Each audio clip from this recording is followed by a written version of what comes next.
Hiya, this is Thinking Solo. I'm Ryan DeRusso, a fee-only advisor. Today, I'm going to talk about an issue whether you work for yourself or run a private practice. And it's one you've probably felt before, the urge to quit. In moments where business is slow or failing to reach the heights you hoped, it's enticing to consider taking an in-house role again. Being able to not have to worry about all the minutia of running a business can feel freeing. In these moments, it's important to remember why you moved to your own practice. And, of course, there's certainly no harm in going back to a full-time job. But many people I speak to hate such work experiences. Therefore, they need to get past this momentary urge to quit. If you want to stick it out because you hate working in-house or for a boss, then take these steps to get past the urge to quit. Let's get started. We cannot truly know whether or not we're reaching our goals unless we have some numbers to support what we're doing and to strive for. I'm not someone that believes you need to track everything about your life or business in order to become successful. But you do need to have an idea of how many clients you need at your fee rate to ensure your version of success. Instead, focus on your reach goal of total clients. Say it's 50 clients. Break that number down. It's too large when you're thinking about it as a single figure. But say this month you want to gain 2 clients, next month 3 clients, and so forth until you reach 50. Then focus on the 2 clients. That's a much easier hurdle than the 50.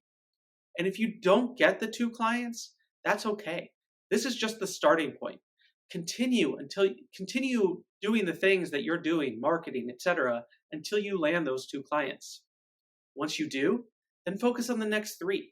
It will begin to build, becoming easier to reach your short-term goals. Eventually, those short-term goals compound into your long-term benchmark. One thing I hate doing with people when first beginning a financial planning engagement is focus on where to cut. I find that it can feel demoralizing. Instead, I want to focus on some victories while learning more about each other, then figuring out where to cut. But if you're in a situation where you feel your finances could be in dire need if you continue in your solo venture, then be sure to look at your expenses.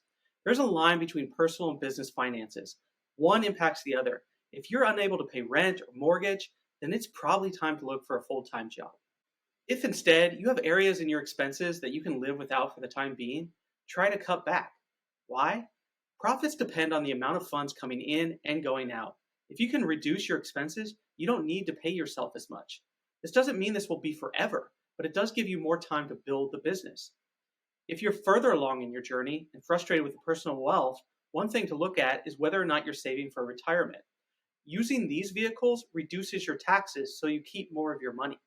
They also help you build a secondary income stream, which grows wealth when you're not working. This can create comfort, reducing anxiety when times of slower business come around. This may be hard to fathom when you're at a point where you're considering stepping away from self-employment, but hiring a coach can do wonders for your business.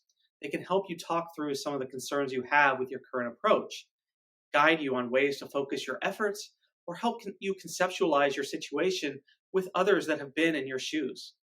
I'm someone that believes many of us need this guidance when self-employed. I use it for my own business, and it has helped me retain focus even as I thought of possibly going back to a 9-to-5.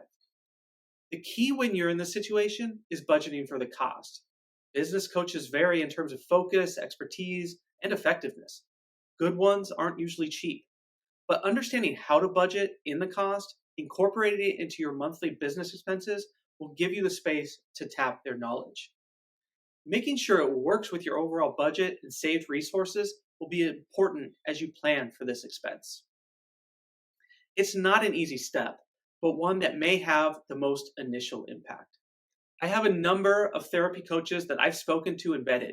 If you ever need guidance on your search, please reach out. When building the business, rarely do people turn on the lights and immediately see a flood of clients. Instead, you need time. To survive the time, it requires finding funds to help protect you in the interim. These funds ideally come from one of 2 places. First, before stepping away from the day job or during times when business is strong, build a business emergency fund. You can tap these funds when things slow down. It allows you to weather short-term storms if that's the reason you're feeling the pull away from self-employment. The other tactic, Find part-time work. Ideally, this will be in your field, but anything you can do to supplement your income will help you extend the amount of time it takes for clients to come to you. Often, all your marketing efforts take time. People don't rush to a therapist, except in cases of emergency, but you know that's not ideal. Instead, it takes them time, and by finding cash flow via part-time services, gives your business time for the prospects to come around. As a therapist, you're used to talking and teaching people resilience. As a business owner, it's important to lean on that expertise and display that resilience. One thing I do when I'm feeling this way is think about my in-house life again. By thinking about the long days, being trapped in an office, even if I had little to do that day, and the Keurig coffee helps me shake that feeling. It gives me the realization that I don't want it, even if parts of the lifestyle sound nice. Find your mental tool to remind yourself that clients will come. You just have to give them time. As long as you don't quit and continue to reach your audience, the clients will come. How do you stay mentally resilient in your self-employment journey? Let me know in the comments below. This is Thinking Solo. I'll see you next time.